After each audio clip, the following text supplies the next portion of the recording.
Hello students.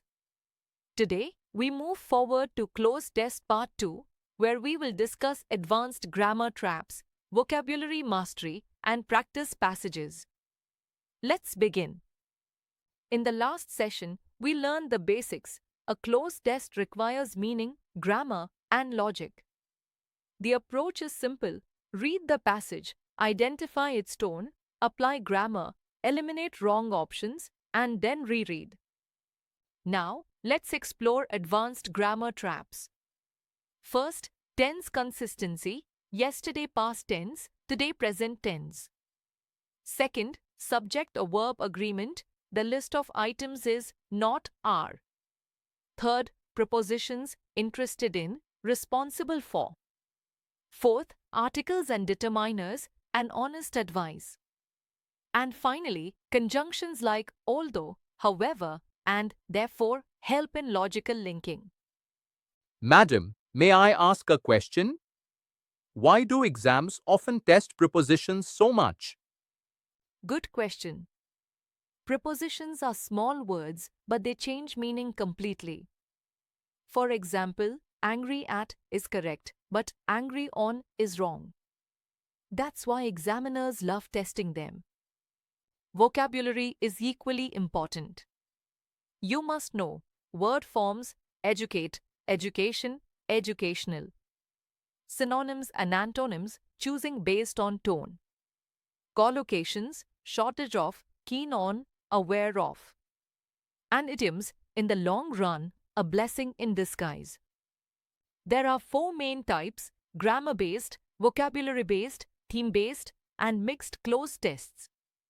The mixed ones are the toughest because they combine all skills. Here are 5 strategies: elimination, remove wrong options. Tone awareness, formal versus informal. Pronoun check, agreement with antecedent. Connector logic, however, shows contrast, therefore shows result. And sense completion, both grammar and meaning must align. Now, students, let us try our first practice passage. Read carefully. Education is not merely about acquiring degrees, it is about 1. Blank knowledge with wisdom. A well-educated person is 2. Blank of adapting to new challenges. True education 3. Blank individuals to think critically, act responsibly, and 4. Blank positively to society. Without values, education 5. Blank its true purpose.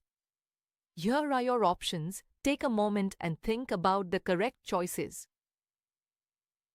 All right, let us check the answers together. The first blank is combining. After the word about, we need a gerund form. The second blank is capable. We need an adjective here, not a noun. The third blank is empowers because education is singular and in present tense. The fourth blank is contribute. After to, we use the base verb. And the last blank is loses, which is in the present tense form. So the correct sequence is combining, capable, empowers, contribute, loses. Notice how both grammar and meaning guide us in every step. Now let's solve a second passage a bit closer to exam style. The internet has 1. Blank an essential part of modern life.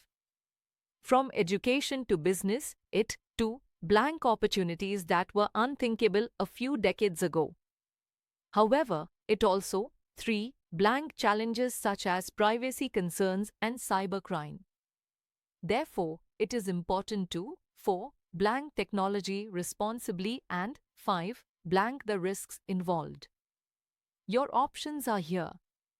Think carefully, apply both grammar and logic. Let's check the correct answers. The first blank is become. With has, we need the past participle form. The second blank is creates. The internet still creates opportunities in the present. The third blank is poses because it is singular. The fourth blank is use. After to, the base word is required. And the fifth blank is understand, again the base form after to. So the final sequence is become, creates, poses, use, understand. Madam, may I ask something? Sometimes two options both look logical.